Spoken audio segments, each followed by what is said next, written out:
Hey, what's up everyone? It's your girl Chrystinasayers and welcome to my brand new YouTube channel. If this is your first time here, welcome.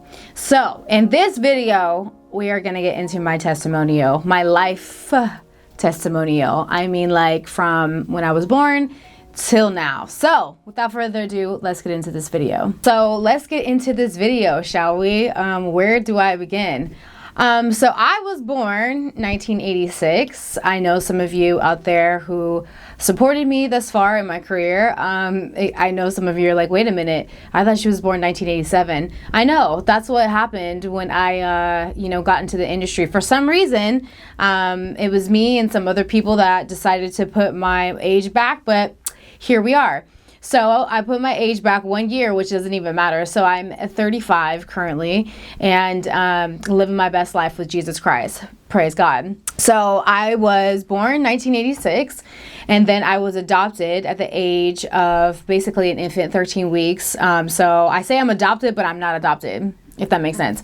I love my family. I was adopted into a beautiful family and they already had their own 2 boys. So I was adopted into the family as the girl and the only one and the youngest. And my people who were the youngest of the family, y'all know why I just smiled saying I'm the youngest, but I was the youngest and still am and still will always be. Anywho, so I was adopted at the age of 13 weeks, super young. So I say I'm adopted, but not adopted. I love my family and I have 2 beautiful older brothers. And again, they're all my brothers. I do not think, not even 1 second that I'm adopted, which is funny. And so, yeah, that's a little bit of a little intro into my birth. And at the tender age of 4, unfortunately, I had a little bit of unwanted sexual things happen to me, and a little bit of molestation, same-sex like things happened to me when I was really young, that I'm still processing through. But I'm just opening myself up in terms of just being completely honest with all of you and everything, with, this testimonial. It was just inappropriate sexual things. And at a very young age, I didn't really understand or know like what it was and why and when and where and how. I just was like, oh, I know this is not right. I know this is not okay. But there's that. And so growing up, I was always very much into sports. I come from a sports background, as well as my dad comes from the NFL, as well as my uncle comes from the NFL. And I just was really good at sports from a young age. So I think my dad was kind of just looked at me like, oh yeah, like this is another boy. Great. And so I was playing everything that you could imagine. I was playing t-ball, volleyball, baseball, softball, whatever you want to call. I was also cheerleading. I was on Pop Warner team that we would call for football. And I even remember at one point I was like, oh, look, I want to be the quarterback or something. I don't know what was going through my head. I did track in fields. I did a bunch of different things. And so I was like very, very much in tune with the sports world at a young age. But also I was super, super in tune with music at a young age. It's a kind of cliche story, but like my parents would say, oh, we remember when Christina would sing around 3 years old. And I kind of speeding up, I went into choral choir from my late vocal coach, Miss Moss, who is not here anymore. She just passed this year, which is crazy to say. But she was the one that is basically, I give all the credit to, Jesus as number 1 credit, but then her to help me develop my voice. And I remember my parents would tell me that I would be freestyle dancing and singing and all these very artistic musical things that I was doing at a very young age. So I basically had both worlds. I had the musical world, creative world, as well as the jock, like sports world. And so that's kind of like how I had my whole demeanor as I was growing up. And I kind of definitely held that demeanor too, of being like, I'm a jock. Like, so there was like that confidence that came with being a jock, but also being creative as an artistic person. So I was like, I kind of had like a double whammy of that, and it kind of blossomed into that. Middle school comes around. I went to SCPA, which is San Diego Creative Performing Arts, for middle school. Even Encanto before that, I don't know if you guys, shout out to people who know Encanto from San Diego, but I went to Encanto before that, and the reason why we went to Encanto, my parents' reason why we went there is because they wanted to make sure that we were very cultured. So we went to Encanto from elementary school, and then I went to San Diego Creative Performing Arts, which is in San Diego, and I went there because, again, my parents saw that I was super athletic, but I was also super creative as well. And so there are some, one of my mom's friends or whatever basically told her, that your daughter's, very talented, and like, why don't you get her, to a creative place, So I went to San Diego Creative Performing Arts, but in the meantime, I was still doing like 24/7 basketball tournaments and all these different things with different coaches and different basketball teams and all this stuff. So I was like all over. Basketball was a thing for me, which is crazy to say now. I'm like, I used to play basketball. That's crazy. Like, really play basketball though, going between my legs, hitting them threes. But I really wasn't that good. Like, I really wasn't the best basketball player. I'll be honest. Like, I was okay. I was okay, but I had really good defense, and I was a really good motivator, encourager, which I use in my life right now. I love to encourage and motivate people. So I would definitely say that's where it kind of really got my confidence in encouraging people and motivating them. So yes, I went to SCPA, and I only went there for 2 years because I got a scholarship to a prestigious school called La Jolla Country Day School. And that's in La Jolla, San Diego, La Jolla, California. And I went there with another girl that I was really good friends with at the time. And we went to the school, and I got inducted. I had to go a grade back, which was kind of crazy. I went a grade back. So I already finished 7th grade, but then I had to go back into 7th grade to get into the school. So that's what I did.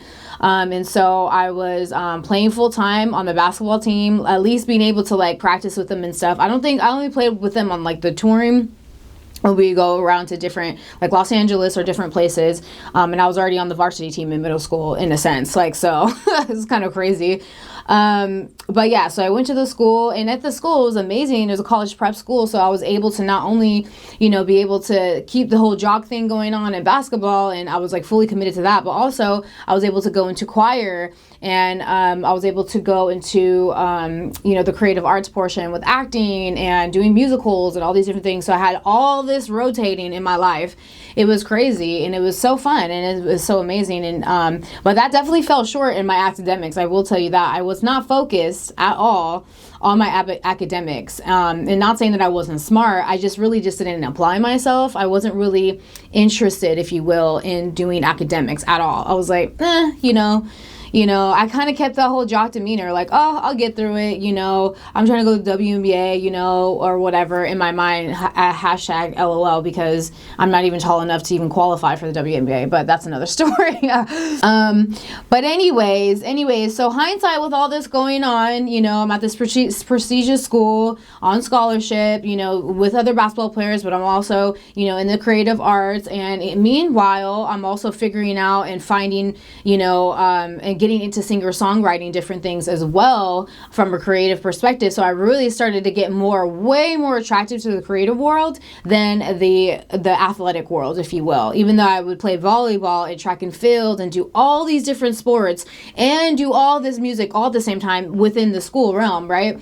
But I was getting more attracted to the musical side. And plus, for me, I always say it's kind of like a joke, but I definitely started developing early, like as a female. And I was always attracted to the hottest boy, like the cutest boy. So like that was always like a thing. So I was like, and that kind of, I don't know why, but it kind of just like segued me less attracted to basketball, and like my dreams of once being a WNBA player like completely ceased when I basically got to middle school. I mean, basically got to high school, like 9th grade to 10th grade. I was like, you know what I mean? I was like this dream ain't gonna work out. Like, I kind of basically knew who I was, even from like a side note, like me being multiracial. It's like I would get, sometimes, at my African American brothers and sisters being like, oh, you're whitewashed, and then I would get like my Caucasian brothers and sisters, European Caucasian brothers and sisters be like, oh, you're like too ghetto. And then so I just kind of learned at a young age, like myself, of like, if you love me, you love me, and that's just is what it is. If you don't, you ain't rocking with me, right? So that's kind of like what, at a young age, I kind of had that confidence as well of myself from a physical perspective, but anyways, and so meanwhile of me, starting to get more involved in the arts and wanting to do singer-songwriting and wanting to do, really go into, the whole musical side of everything. Mind you, by the way, my wall, around my wall in my room around the age of 13, 14, 15, 16, maybe even 17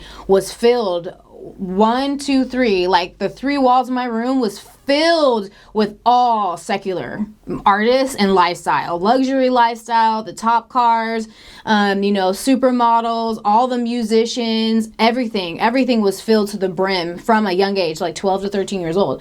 So I'm just trying to paint a picture that I was obsessed with the luxury life. I was obsessed with the superficialness of it all. I was obsessed with all this stuff. And then to make matters even greater, in a sense, in the worst way, is that now I'm at this prestigious school going in and about to live a super luxury, high, superficial lifestyle, right? No shade. And I'm not saying, everybody at the school is like that, but I'm just saying it was a prestigious, the wealthiest of people in San Diego, kids going to the school. Just to paint a picture, I went to school with Jerry Bus, which is, sorry, not Jerry Bus, but yeah, Jerry Bus, which is the Bus kids, which is the Lakers owners. You get what I mean? And this is one person that I'm going to school with. But anyways, on a side note, I tried weed for the first time when I was around 13, 14 years old. I remember this experience like it was yesterday. I was with some friends who lived close by, and we were in an unsupervised house. The father wasn't necessarily of Jesus at all, and he didn't practice that, and as well, he was very much in the world. So this is a house that I would go very, very much, me and my brothers go hang out all the time.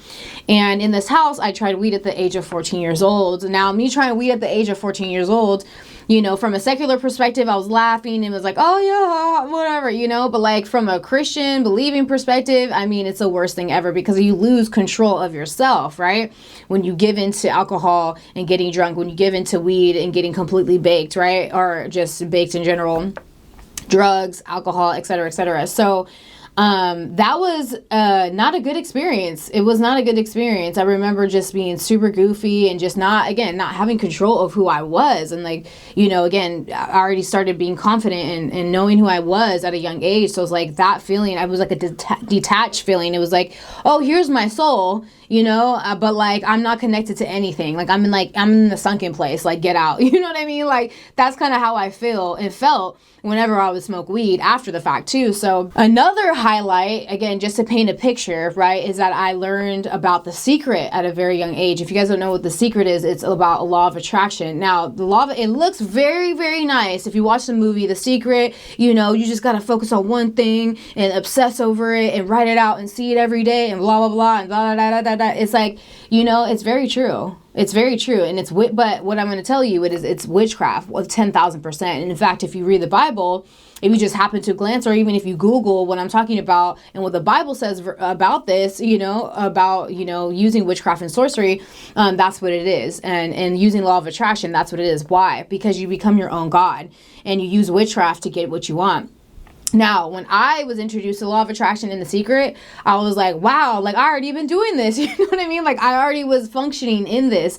And so I was like, perfect. Now I have a name to it. I can figure it out. And so I'm just going to keep using this. So again, keep in mind, I had all my walls of all the luxury, all the pop stars of my era and all these different things all on my wall everywhere. Right. And so I had all that. And then I was like, okay, I'm going to use this to get my first car. I'm going to use this to be a pop star, because I started becoming very, very, very, very highly obsessed with becoming a pop star. Did I ever really want to go into a group? I'll be honest, no, but there's that. But anyways, and so, yes. And so now around 14, 15 years old, same area, right? I smoked weed. I did all these different things. I'm doing sports full time, but I'm also doing creative full time, doing all these different things.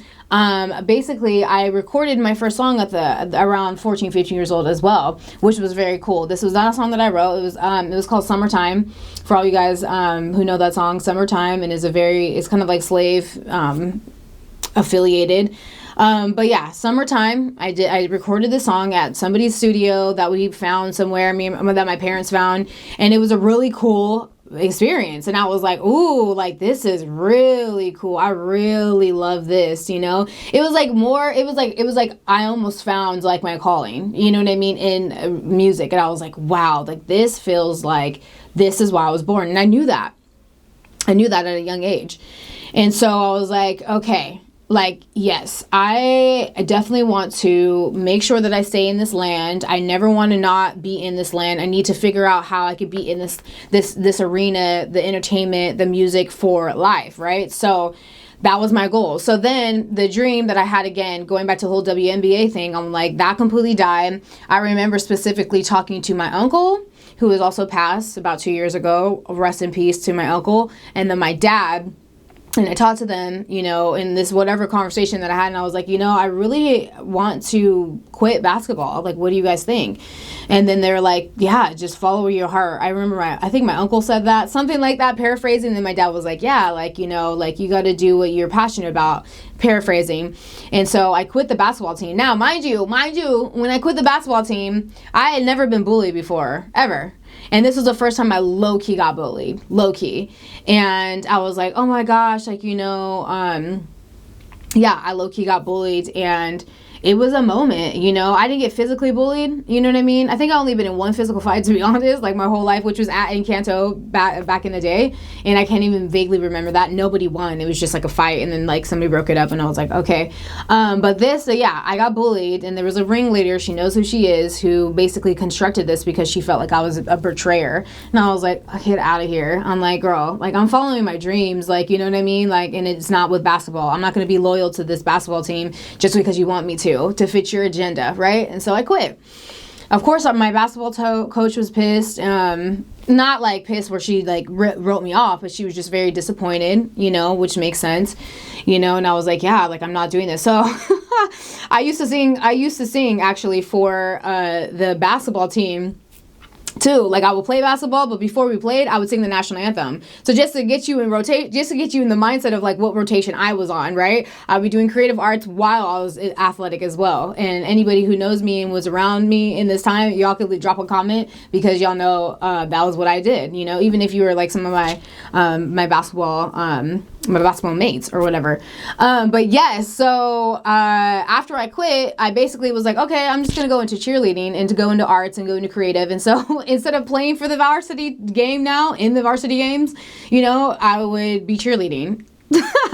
So I was like, well, that, you know, I was able to cross over fast because I did cheerleading and stuff when I was young. So I went into the cheerleading team, and I was like a flyer, and I was like low-key a leader in the cheerleading team as well. But I also did, I think, volleyball still. I think I still did softball, and I think I still did track and field. But I didn't do the basketball anymore because like the different seasons wouldn't they kind of flip-flopped or whatever.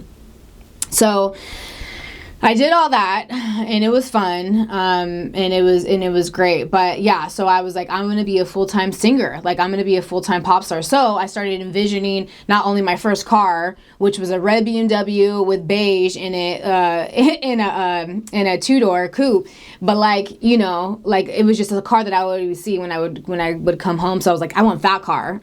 Right. And then with my career, I'll be like, okay, I would start telling people, I'm like, you're going to see my name in lights one day. Watch, you're going to see my name in lights one day. Right.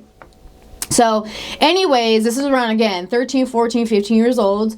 And also, as you know, I did the recreational drugs and all that stuff here and there. That was like my first time. But also, unfortunately, we had the curse upon our family with drugs, and I witnessed my oldest brother, you know, being on heavy drugs. He went to college for 2 years and then had to come back, and he was on heavy drugs. And I witnessed a lot of really sad things in my household. Things I would never wish upon anyone, and it was so sad, and it was so so much trauma to me. I remember thinking to myself, I'm like, I cannot wait till I'm 18 to get out of this house. Like, that's all I would think about. I'm like, I cannot wait till I'm 18 to get out of this house, like, you know, because, you know, this is really toxic and really, really bad, and I don't want anything a part of this. And so it was really, really bad. I remember, again, just to give you a little bit of a picture of my wall, by the way, that I keep talking about. on my wall, I had the top stars, and I'm going to read a little bit of who I had. I had Aaliyah, Madonna, J-Lo, Michael, Janet, the Backstreet Boys. I had Lauryn Hill, Mariah Carey. I had Britney Spears, Christina Aguilera, Alicia Keys, Rihanna, Destiny Child, and so many other people. I had so many stars on my wall, plus luxury style, plus Victoria's Secret models, I think, and a bunch of stuff. So this was like really starting to mold me. And like, just to also, as a side note, I was, I grew up in a Christian home, but with our Christianity, I think over time it just became surface as well, because there was nothing censored in our home. But anyways, and so my walls basically started really indoctrinating me, like, the media, right? And also too, I was like, there was nothing censored in our home, like music. We always had the newest, coolest music. We always had the newest, coolest movies. Both of my parents worked, and so we basically had the media, raising us in a sense, right? And then we would go to church on Sunday, but like low-key we would feel dragged going to church because we didn't have our own relationship with Christ, nor again like was our household really uplifting in that sense of like really being kind of more strict on that side, which again, it's like I understand that there can be, it just depends, you could be super strict with your kid with Christianity and then they still end up to be, in the world. It just really depends. But I remember being very, very rebellious. Again, at this time I snuck out and got a belly button ring. There's a random van person that come by and he would pierce your belly. So like for a belly button ring, which I still have to this day. And I was very, very rebellious with school. Like I said earlier, like I didn't really care about school at all. My grade, again, my point average, I think when I graduated was like a 2.7, and then in between time I always was like between C's, D's, and F's, kind of, basically, maybe had a B here and there. And so I really did not care about school. And I just kind of in high school I just really was just living my best life as a jock, but also as a creative, because I still carry that jock type of mentality of being like, oh yeah, like, because I still did sports, I just wasn't really interested in basketball at all anymore. I still wanted to be athletic, I still wanted to be fit in a sense too. So I recorded the first time, when I was 14, and then I basically started to I did San Diego Idol and got like 11th place in San Diego, and that kind of gave me a little bit momentum of being like, okay, like I'm getting closer now. So I started, it was like, yeah, like I'm getting a little closer. And then I remember, basically, I think that was like 1 year or two before graduation. And then I graduated, and again, I graduated with 2.7, didn't really care, just ended up at a junior college, was like, whatever. And then somehow my family and I got introduced to Nick Cannon's camp, which used to be called Can I Ball, which was out here in San Diego, but then it turned into Incredible, and they're in Los Angeles. But yeah, I was with Can I Ball. I was writing all my own songs. Like in my mind, I was like, okay, like I'm kind of like have like more of like a Aaliyah vibe type thing, like R&B songs, I wasn't the best songwriter then, but I was like, I was in the beginning of my music career, that one day I would blast off. And like I started looking at American Idol, because I was like, okay, well maybe I could go through American Idol, because my family and I didn't really have as many connections to the music industry world. So we were contemplating that. And then and by the way, right before this, around 18, I lost my virginity. So I was also dealing with that, right? Wanting to be the singer and do all these different things. But then I lost my virginity at 18 with the guy that I was dating. And so I remember the feeling, I should say, when this happened. It was devastating when I lost my virginity. I was like, wow, I had all this power. I used to call myself a female player too, and like a female pimp, because I also was doing the whole, that like treating guys like crap and like having a bunch of boyfriends. And I wasn't hooking up with them in a sense, like, maybe kiss or whatever. But I definitely was like, oh, I'm a female pimp, like player, like, so I would have like a few boyfriends and stuff like that. And so, but anyways, and so I felt very confident and powerful and not vulnerable at all, was what I'm trying to convey. But then when I gave into not being a virgin anymore, that's when I realized, I was like, oh my gosh, like I lost my power. It was like the strangest, oddest feeling. I was like, oh my gosh, I lost my power. Like, what is this? And that's a whole spiritual thing. And I won't get into it now.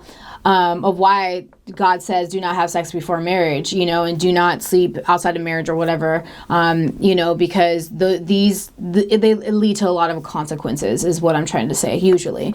I remember going to junior college and still trying to do the music thing, but I remember going to junior college and still trying to figure out what I was doing with the music. But in the meantime, I started questioning my faith. Now, like I told you, I was born and raised a Christian, but it wasn't like how I am now. However, I started even questioning that, because why? There was, they talked about the Big Bang Theory. They talked about evolution. They talked about, I think anthropology and all these different things, and the classes that I was taking. And it started whatever I had of Jesus, which was very small, that started to become even more small. I was like, like, was there a Jesus? Like, what is Christianity? Like, what does that even mean? Like, there's dinosaurs, and now and they're saying there's evolution. Like, we were monkeys before, and like we just evolved into human. And like, yeah, I don't know about this whole Christian thing. Like, I started mocking and kind of, being like, oh, like, we believe in something else, because I was dating this guy at the time. After the virginity guy and that relationship didn't work, then I started dating this other guy, which by the way, I found on MySpace. LOL.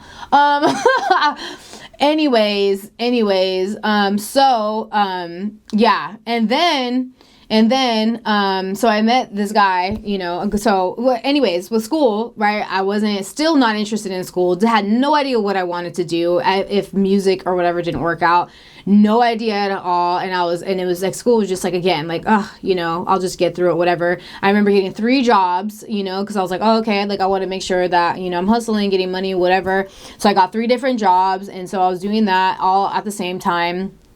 And then, the guy that I met on MySpace it was abusive relationship, not physically abusive, but it was just not a healthy relationship. Of course, we were sleeping outside of marriage, just wilding out, doing all these different things. We did ecstasy probably over 10 times. I know. We did ecstasy like 10 times. Terrible. And we were obviously I was doing everything that I was doing in the world, like using foul language, watching TV and film not censored, nothing, I think even pornography I saw at a very young age too, so we probably watched that as well. And I remember, actually, though, there was still Jesus in there. So I did try to get him to church, but he wasn't having it, of course. So I was like, okay, well, there's just that. And so, one thing that we did too, surprise to parents, actually you're probably surprised about a lot of this, but we got tattoos, and he got my initials and I got his initials. And so that was that. And so I was like, still have them to this day, but I did cover it. I did cover the tattoo. Sorry, but not sorry. But yeah, and then I remember too, even I was getting closer and closer to this superficial, super luxurious lifestyle that I wanted, and popstar lifestyle that I wanted. And at the time, after this guy, we were on and off, the guy that I met on MySpace, and we became like a serious item for like a year and a half, 2 years. But I still was up to like my female player thing, so I was like doing that, and I was, I got somehow introduced to some Chargers, like NFL players, and I was dating one of them, a really famous one at the time. And so I was like very like much in this whole lifestyle, like a Hollywood lifestyle, kind of basically. And so going back to recording at Nick Cannon's studio, there was a scout looking for new girls for this TV show. And he was looking for new girls. He came all the way down from Los Angeles and went to Nick Cannon's studio and was like, I'm looking for girls for this new TV show. Like, it's called Girlicious, presents, Pussycat Dolls presents Girlicious, sorry. And we're looking for new girls. Like, do you guys have any? And like the producer at the time was like, oh yeah, like, here's some girls. And he played everybody else's song except for mine, low-key hater. I know you are too, low-key. But he played everybody else except for my stuff. And so the casting guy was like, oh, I'm not really interested. Like, I'm about to leave. But then he saw my photo on this mount area, and he was like, well, who is this girl? And he was like, the producer at the time was like, oh, like, that's, chrystinasayers. She's a local, up and coming, whatever. He was like, well, can you play me her stuff? Like, where is she at? Blah, blah, blah. And so he played him some of my rough stuff that I was doing, like R&B, whatever influence. And so he's like, let me meet her. Like, where is she at? Because my father and we did a photo shoot, like probably like 6 months prior, and did a photo shoot, put my picture on it, and then put my dad's information to contact us, right? So the casting agent contacted my dad, and then my dad was like, you got to get off of work, like, and you got to get off of work. And so I was like, okay. And so I left early, and then I remember this casting agent was telling me all about this new TV show, and obviously I knew who the Pussycat Dolls are, very famous. And so I was like, oh, okay. I was like, I wasn't really super enthusiastic about this, because again, I had wanted to do more of a solo route, and also just, in my opinion, no shade to anybody, more of a classier route, because I felt like American Idol or something, like, was very much more classy, well put together, in a sense of like, just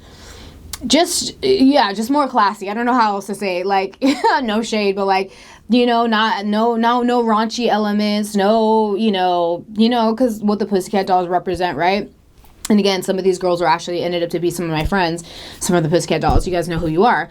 But anyways, and so, yeah, that happened, and then he was in there. And so, like, for me, again, I wasn't really thinking like super enthusiastic, excited about this, but I was like, okay, like, all right, cool, like, I'll try it, And so he left the house and was like, okay. And then a month later, I like started doing, or a few weeks later, I hooked up with a San Diego choreographer, and I started going through motions, because again, I wasn't like a dancer, you know what I mean? I was a freestyler. I could freestyle my butt off to anything, but like an actual 5, 6, 7, 8, I was like, this is not my land. So I started getting into that whole groove thing, and the choreographer at the time, his name is G. He went on to dance for a very secular famous artists, including Mariah Carey and some other people. He knows who he is. But anyways, and so I was, getting prepared for all this dancing and stuff that I might be doing. I didn't even know what that meant, And then a month later, I ended up on the show.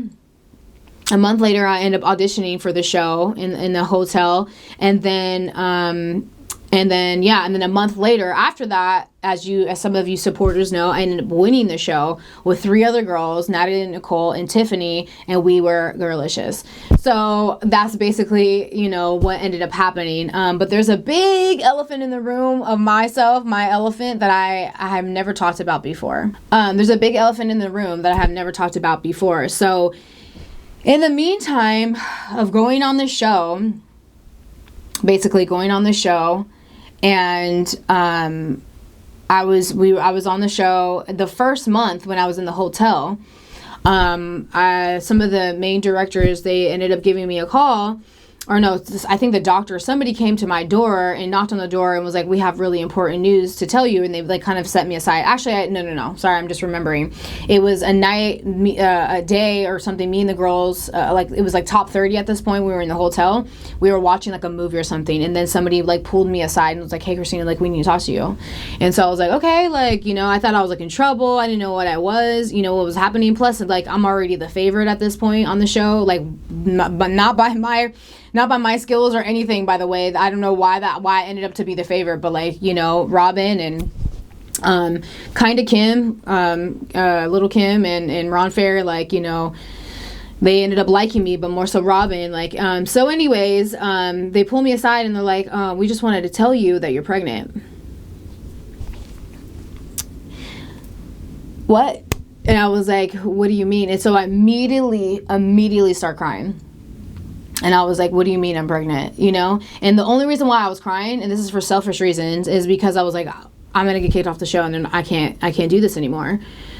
And they told me I was pregnant, and then they basically said, you probably should call your parents and let them know. So I called my parents and I let them know that I was pregnant. And it was like, oh wow, this is pretty heavy. And then basically after we won the show, speed up to after they actually, before that, they were just like, just FYI, you still can compete. And I was like, no way, like I could still compete and I'm pregnant. And so there was an episode that was shot that the storytellers on the show basically told me that I have to talk about this with your best friend Natalie. So I did, and I told her, and I basically told her that I was pregnant, and she was like, oh, it's okay, Chris, like, and I think she shared something of experience, and but they never aired it. They never even made it a part of any of the girlicious after the fact. So month goes by again, we win the show again with the 4 girls, us 4. And then I had a decision to make. And so I was like, okay, well, either I can keep the baby, and be with my family and have them raise it while I go on tour. Like, this is my mind. That would probably never have happened. Or I could get an abortion and get back to work. And so me at the time, no one swayed me either way. No one from Girlicious and everybody there to my own family, no one swayed me. They left it to my own decision. So I was like, okay, so I just decided to go through the abortion. And I remember this experience was the worst experience that I ever had, and it's in right now I'm being strong and I'm not tearing up or crying, but I do have my moments. Right now I don't, but it's one of the biggest regrets of my life, of aborting my child, and I will never forget it. And but I did it, and so I did it, and then got back to work, and then I went into 3 months of so now my pop star superficial lifestyle, everything that I dreamt about as a kid came true. Everything came true. My law of attraction came true, right? I moved to LA like I wanted to. I was like, I'm getting out of this house. Remember when I was like 18? It happened like a year later, or 2 years later, basically. But I was like, yep, I'm moving to LA. I moved to LA, signed to Interscope Records with the girls, got a huge paycheck, at least for me, what I thought at the time, being 20 years old. And I was around now, all of a sudden, not only was I already kind of around celebrities and stuff and had a few in my own family, but like now I'm all around celebrities, all A-lister people, the top artists even for today, around. And I have a list right here, but I'm not going to read this list. I'm not going to read it because I'm like, I don't need to read this list because I'm not trying to glorify the famous people that I was around, but like for a lot of people that glorify those people, they would be like, no way, no way, no way, no way, right? But I'm not gonna even do that. But yeah, so, I get into this group and become huge overseas, more so. Unfortunately, in America, something happened. We have a few theories, like me and Natalie have talked and stuff. Like, we have a few theories, of like what happened and why it happened, of why we didn't pop off in San Diego. I mean, not San Diego, but like nationally, why we didn't pop off or domestically, right? But it just didn't happen. And in hindsight, to be honest, I'm very happy all this didn't happen. I know you guys are probably like, I can't believe she said that, but it's true. I'm in the long run scheme of things, I'm very happy that God ruined my plans and didn't allow me to go deep into what we thought we were going to be. We thought we were going to be the next TLC or the next, Spice Girls or the next, huge girl group. That's what we thought. That's what we thought. That's what everybody thought, right? And so many even people after the fact were like, you guys are so underrated, whatever. But again, hindsight, I'm so happy that didn't happen. But anyways, we became huge in Canada specifically. That was our big territory. And I don't know if you guys know anything about the Canadian market, but it's huge. And it's a big market for entertainment, for industrial things, for business perspective, so many different things. But music, it was huge. And with us specifically, because we had our TV show, which aired in 42 different countries, we had 1.2 million to 2 million viewers every single episode. Specifically in Canada, it was like they had TRL, but they also had a thing called Much Music. And Much Music, they played our TV show, and I believe also, not TRL, sorry, MTV. And they had MTV, and so I think they played our show on both, so we were wildly famous in the Canadian territory. And so we actually went on major world tours. Our first Canadian tour sold out though. the first tour that we went on before we sold out all of our, and headlined all of our tours and sold out our shows, was the Backstreet Boys. We went on tour with the Backstreet Boys first, and it was like very surreal, obviously, because again, this was one of the people that I had on my wall, the groups that I had on my wall when I was a kid. So we were on tour with the Backstreet Boys. We met them. They're super cool. Like, just and we toured around domestically and internationally. But actually, now that I think about it, now that I remember, that was not our first tour. Our first tour was actually headlining our own tours. And so we went all across Canada and headlined all our own tours. I mean, we were so famous that I remember like Justin Bieber, when he was like 12, opened up for us. I remember Lady Gaga opened up for us, and many other huge acts today, Canadian or just worldwide, universally famous, opened up for our group, because we were everyone thought like that we were going to be, you know what I mean? And I remember Lady Gaga and Justin, I remember those moments, or flashback moments. Even with Justin Bieber, I have a funny story that like when he came out with his first song, Baby, I was like, this is like the first time that they actually have like, like a girl who's speaking openly about another girl. That's what I thought with Justin Bieber. But then they're like, no, that's a boy. I was like, oh, and then obviously Justin Bieber, after the fact, and he blew up, right? And so it was just like, oh, okay. And Drake and some other people. But yeah, so yeah, we had sold out tours, and then the second one, the other tour that we went on was the Backstreet Boys, and we headlined everything.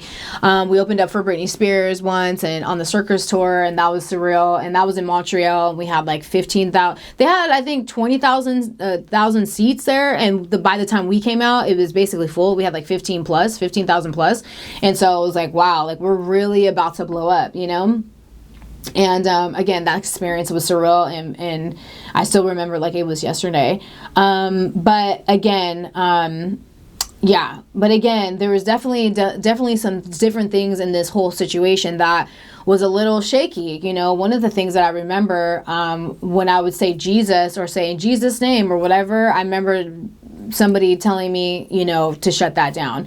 So Jesus, no one was a fan of Jesus at all, and I remember that. And then also too, the first year into touring, my best friend dies at the age of 21, and her whole situation was very shady. There was like some mystery things going on there, conspiracy things going on there with her death. And so that was like another trauma for me, added onto everything I was already living, and all these different things that I'm not even processing. There's no counseling, there's no nothing, right? There's not even Jesus really at this point.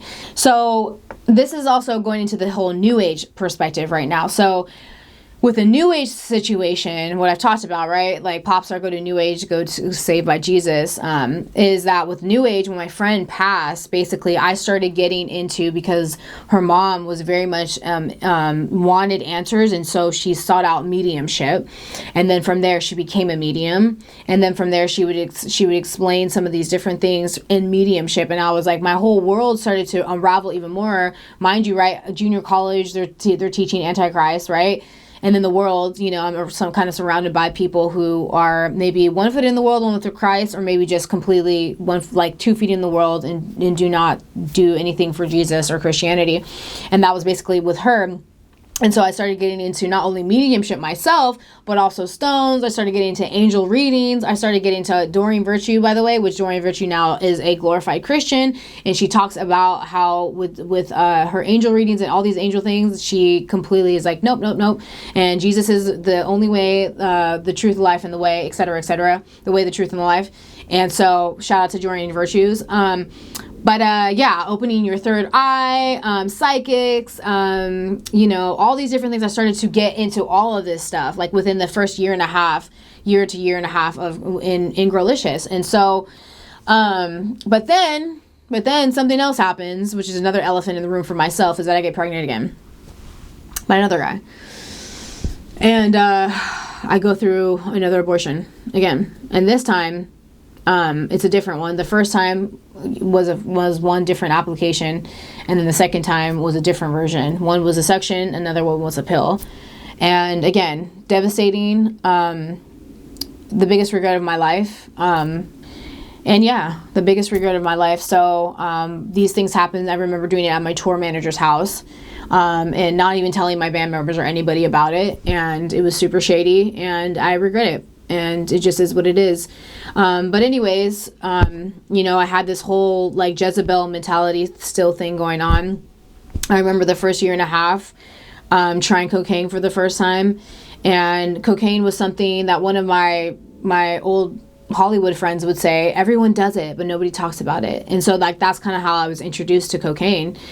And so I was like, wow, like I guess I'm going to start doing this now, you know? And so I would do it socially. I never was addicted. I never really was addicted to anything. I mean, never really had an addictive personality in that sense, to substance and all that stuff, but I did it socially with a lot of different parties and celebrity parties and all these different things and all these big stars and all these different things, all these people and vibes and all this stuff. It was like a very vicious cycle. And I remember multiple nights staying up all night partying. And then I would have like some errands or different things to do in the morning time, like the next morning, because we would party all the way till like 7-8 o'clock in the morning. And then they'd be like, Christina, like, don't you have something at like 10 o'clock in the morning? Like maybe like a, you know, going with my personal trainer or something like that. And then I would like be like so shocked that like my blood would shoot up and I would faint. So, and I fainted several times. And so in these different things. And so, that would happen. And then, you know, I started to get to a point where my anxiety started to go up. Mind you, we're still touring, we're still going, you know, we're still out and about in that celebrity lifestyle. We're still around all these major stars. We're still all doing all these different things, you know, but I realized I started to get to the point where like I started not only treating other people terribly, but also treating myself terribly. It was like, as soon as I got inducted, I should say, into Hollywood, it's like my identity was snatched. And like, you see me right now, like, you know what I mean? Like, oh, I look natural and normal basically, right? But then I was like, I feel like the clown face of makeup came on me, you know, like of a spiritual clown face. And I, like, you see, if you guys look at any of my Google images, like I look absolutely crazy, like 10 pounds of makeup, just a clown, you know. I had crazy fake hair, all fake hair in my hair. This is all my hair now. I'm like, I'm very happy and exuberant and all these different things to actually grow out my own hair and love my own hair, you know. And this is not a vanity thing. It's just like a identity thing, you know. For the first time in my life in Christ, I know who I am, right? But I digress. We'll wait to talk about that at the end of the video. But yeah, I remember I would be doing, you know, these drugs and all these different things. And I even remember like really close friends of mine, like when I would try to stay at their house, like they wouldn't let me stay at their house. And I didn't know why. And I was so sad and broken by it. I was like, why won't you let me stay the night over your house? Like, this is so strange. Like, I don't feel good. Like, obviously I'm coming down off the drugs. We would take either Xanax or we would take, Ambien, you know, to pass out basically, because we're just so like, our bodies are so high energy that we need something stronger than the natural melatonin to allow us to go to sleep. So I mean, I would sometimes not get kicked out, but they were like, okay, we'll call you a taxi. Or sometimes I would drive home in my Beamer. Like I would literally drive home just wide awake, just be like, yep, I'm driving home. And I would drive back to my place and I would go to sleep on my own. Like, you know, I'd always rustle, like trying to go to sleep. It was like the worst. I'm not gonna cry. I remember I'm strong. It was like the worst situation ever. I was all alone in my apartment, whether I had a roommate or not. I was all alone in that bed by myself, trying to come down off of drugs, taking Xanax or Ambien. The worst, the absolute worst. So, and especially it kind of made me feel like, okay, these friends are like not really my friends though. That's what I started to realize. I was like, this is not really people who really love me. They might say that they do, but they really don't.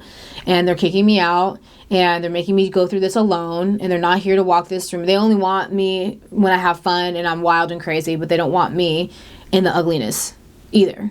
Or two. They don't want me.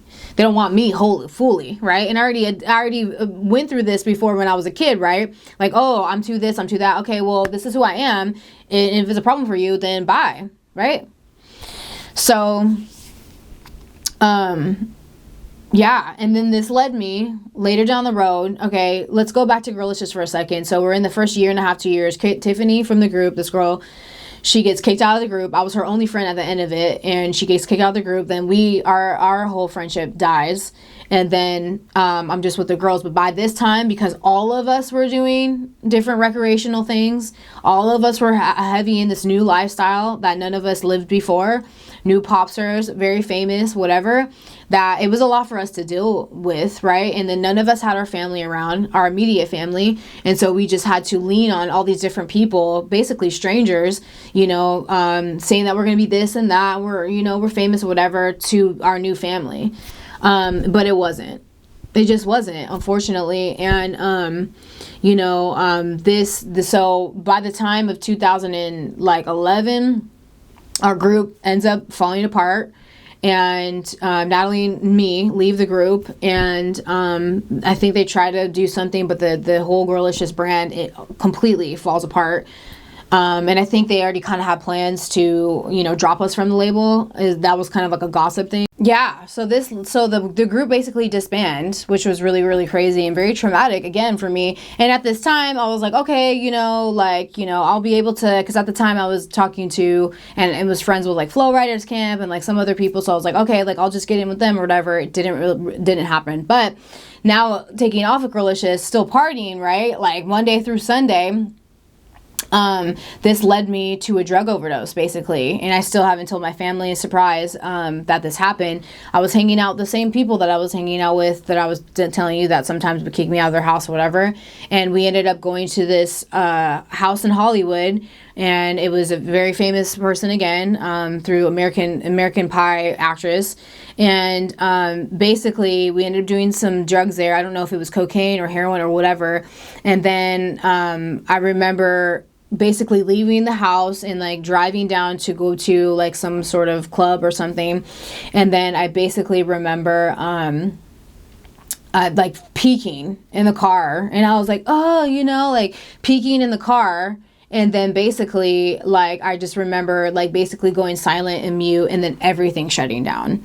And I think I had an out of body experience, because now that I think about it, or before, and when I've thought about it in the past, I remember seeing everything so clearly of what was going on when I passed out and all this stuff, laid out on the ground and everything, but I wasn't able to function. Like, my eyes weren't open. I was like, just like limp fish on the ground. And I remember the friends that I was with ran to go get water somewhere, and I was just laid out on the ground, just, basically like a limp fish, like dead. And then I think they tried to get me water, or maybe even try to make me drink it or something. And then I just like sprang back up, and I was like, oh, I'm fine, I'm good. And then that was it. And I went on with my day. So I went on with my life. I went on with what we were doing that night. So anywho, so then I spent the next, like, I'm not even joking, I spent the next, few years trying to find an amazing team for like my quote unquote solo career. I went through probably 2 to 3 different teams, and nothing, no one ever panned out. They were all blowing smoke and vicious and superficial, of course, but very, very just shady, snaky, the whole thing. And so, those didn't work out. And then, I was really feeling to somehow, by the grace of God, even though I was still partying, I was doing all these different things, trying to find these teams, and, still being like quote unquote famous, and still doing stuff, and getting like a solo project together and doing all this stuff. Jesus started to spring back up, even with the New Ager stuff and all these different things that I did in the past. Jesus was just starting to call me. He was starting to call my name. And I was like, I don't understand this, And at the time, my parents, shout out to my parents, they would come up throughout all these years of me being in LA to try to find me a church.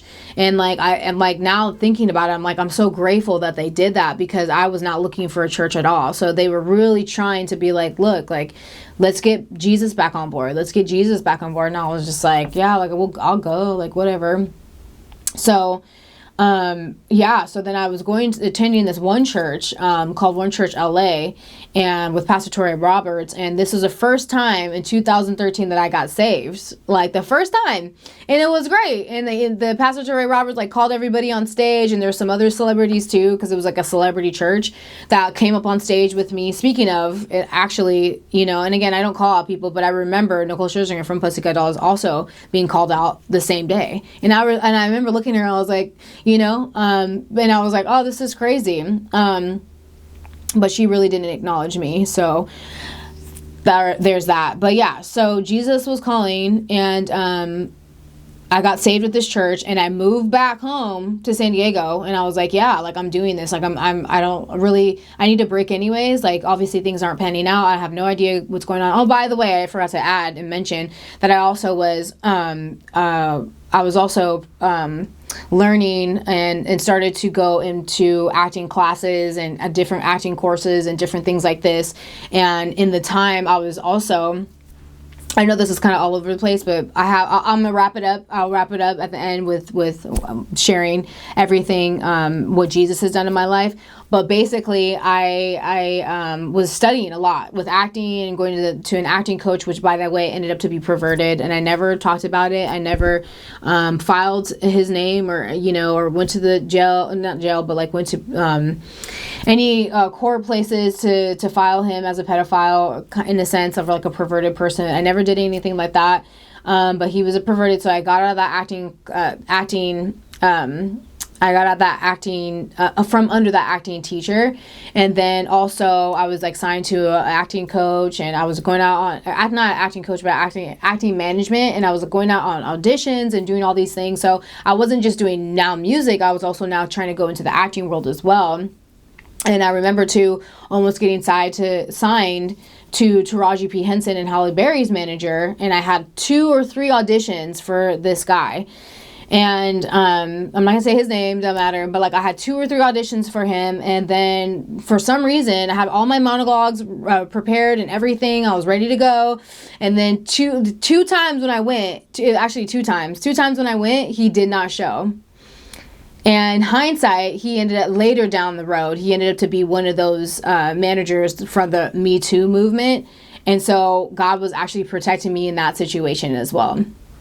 So anyways, fast forward to me actually going back home. I was like, you know what? I need to take a break anyway, so let me just take a break. And so I went back home. I fled back home. I think I even started school again for a little bit of like doing business management with an emphasis in marketing. I was like, yeah, like let's see what this is about for a little bit. I need a break from Hollywood. I need a break from this music.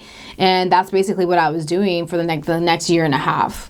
Yeah, for the next year and a half, I basically was doing that. And then again, Hollywood, the entertainment business was calling me my name again. And so I hooked up with a Canadian team, and this was really bad. This whole Canadian situation that I did after Girlicious was really probably the worst collaboration in terms of entertainment business that I've ever gone through. And I basically did 2 singles or 2 or 3 singles, was trying to get with this whole new Canadian team. And then at the end of that whole trial, when I was up in Canada for like 4 or 5 months, marketing 2 different songs, 2 different singles, was dancing, was about to shoot some music videos, probably end up at another record label eventually, et cetera, et cetera. These people that I was under started to bully me. They started to threaten me. They started to do all these different things, and it was so tragic because I low-key wasn't there in Canada by myself, but again, I didn't have any immediate family, right? It's very similar to LA. I didn't have my immediate family or anybody who was like, loving me and sticking up for me, and it was terrible. So then the whole project fell through. I had to take down everything off of my social media or anything else that I put online.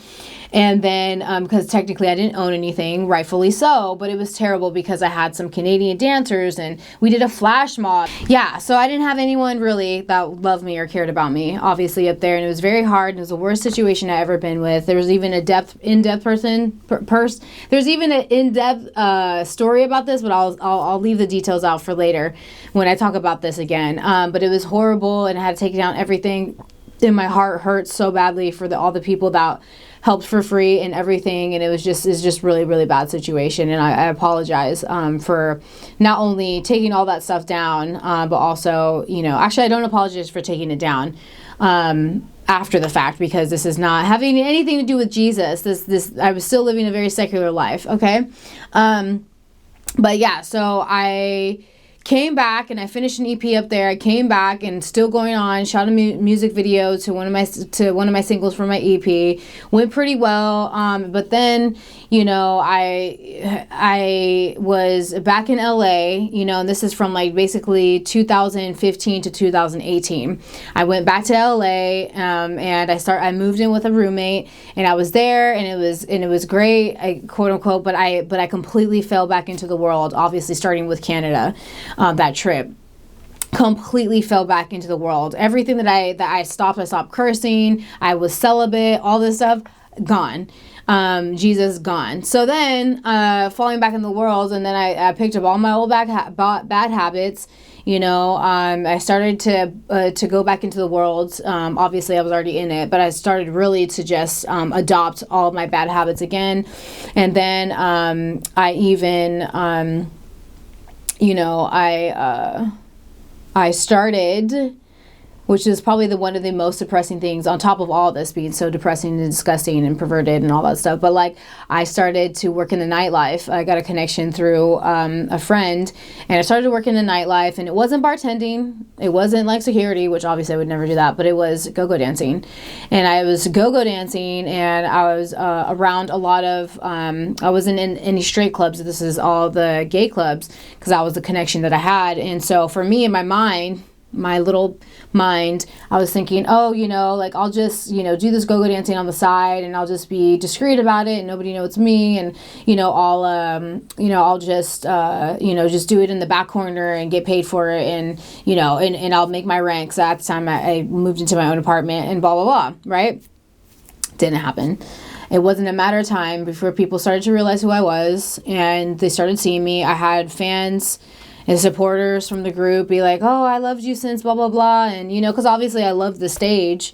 You know, I was always trying to get back to the stage, you know. So for me, this was a stage. And I was on the stage, just go-go dancing, dressing worse than, you know, just more than half naked, and just doing my thing. And the people started, it wasn't too long until people started to notice and know who I was. And so I just started to be like, well, this is my life now, so who cares? And then so I shot a music video to like my new single that was like probably the most ratchet single that I've ever done in my life, other than like Stupid SHIT from GLG from Girlicious, and I did it, and I was like, okay, this is cool, like, you know. And it wasn't cool at all. And again, back to drinking, back to partying, back to all these different things. I fell right back into my old habits, like I said. And then to make matters even worse, I was hanging out again with the wrong crowd, in a sense. I mean, I'm the wrong crowd. I was a wrong crowd too, in a sense, at that time anyways too. But like, you know, back into the secular life, right? And so one of the gay guys I was hanging out with, which was like one of my best friends at the time, he was like, oh, like, let's go to raves. And I was like, oh, I've never been to raves before. Like, let's do it, you know? And so I go to 2 different raves, and the first rave and the second rave, I fainted and passed out. Yeah, both raves I did drugs and I passed out. Both times were very, very, very, very terrible and awful. And no love there, no genuine love of people actually really caring, like, if my health was actually okay. It was just like, oh, you okay? Okay, let's go. So yeah, I come back after both of these raves. They were probably a month or 2 apart from each other, or probably like 3 months apart from each other. I'm thinking, because my single kind of was starting to pick up in the gay clubs and stuff, and all these different things, and you know, I was looking at Epic Records or Capitol Records at the time, and I lived down the street from Capitol Records, because I was in Los Angeles, and lived in Hollywood Boulevard, which is so random. I said I'd never live off of Hollywood Boulevard, but here I was. And, you know, it wasn't too much later that I thought I was going to be signed and, you know, go to Epic Records and be with all these, you know, secular artists and all this stuff, whatever. And it wasn't too much longer until somebody spoke to me, fallen pastor spoke to me in the club one night. And it was like the craziest story. Check out this testimony actually up here about it, because that's the more in-depth story of it. But basically, a pastor spoke life over and into me and was like, 2019 is never going to be the same. And he started speaking in tongues over me, all these different things. And it was the craziest thing. And he was right. 2019 would never be the same. It just was never the same, because I basically, throughout a few months of like 3 to 5 month trial, God radically shifted me. I got baptized. I threw out everything in my apartment. I started reading the Bible and thirsting for the Bible like never before, like hungry, just like, oh my gosh, like it was insane. And then I was like, especially when I got baptized, check out my testimony about that, the other one on there, because it's more in depth about it. But when I came down, when I went into the water, I completely died to myself. And when I came back, it was like I was a new creature. It was like I was alive for the first time in a long time. And I was like, wow, I've been missing this. I'm like, what is this? And so, yeah, my love affair with Jesus began. Basically, my love affair with Jesus began. And I was like, wow, God, like I have been missing this and missing you for so long. Praise God that you're in my life now. And and then I shortly, 3 to 5 months after finally getting out of the go-go dancing, finally stopping my projects, my music projects, finally allowing Jesus to heal me from the inside out, I finally got the opportunity to move out of my apartment so I didn't have to stay there for 6 more months. God radically removed me from turmoil into bliss. And I moved back home for the second time. And when I got baptized, it was at Mosaic in Los Angeles church. But anyways, he moved me back home, and then I started healing. So this is all about Jesus now. So I started radically healing in my hometown. I got surrounded by amazing Christians who just spoke life into me, delivered me from different things, like really start the process of me being able to be free in so many different ways. And it was beautiful, and it was incredible. And I started serving in the healing rooms. I started serving in on the choir team, going into lead worship. I started serving. And again, I did not thirst. I stopped cursing completely. And I stopped a lot of different other sins that I won't even get into. Maybe I'll sprinkle it down there. But I stopped a lot of other sins. A lot. And it was like God completely just took the taste of that wickedness out of my mouth, literally. And I was just completely set free and set on fire with the Holy Spirit. And I just started setting other people free, within a 6-month process. This is a radical, fast healing, And then ever since then, I've been just doing that, just encouraging people, loving people, spreading the gospel like never before. I have, again, been healed of so much trash in my life, depression, suicide, a lot of these different sins, even the same-sex thing that I talked about earlier. Like, I couldn't even openly talk about that, like, last year. You know what I mean? So he's been, like, peeling different layers off of me to get me to a place to be honest with myself so I could be honest with you and encourage you that what he did for me, he can and will do that for you if you ask him to. He will totally do that for you. My life, and what I just explained to you, this really long testimonial, my life, I should be a very depressed, sad individual. I should be basically in the grave at this point. You know what I mean? Of all the different things that I did and all the different things I was involved in, and from so many different angles, I should be 6 feet deep right now, or cremated or whatever, right? I should. But because of Jesus Christ and because I had a praying family and a family that was persistent, the best way that they knew to get me back on track, I am set completely free. 100% redeemed, 100% restored. Now, am I going to say I'm perfect? Absolutely not. I am not perfect. But I will say my life is completely different than what it was before. And again, from the secular perspective, I said this, and now I'm going to bring this back into what I was saying earlier, is that I am so happy. I am so blessed. I am so enthralled that Jesus ruined my plans.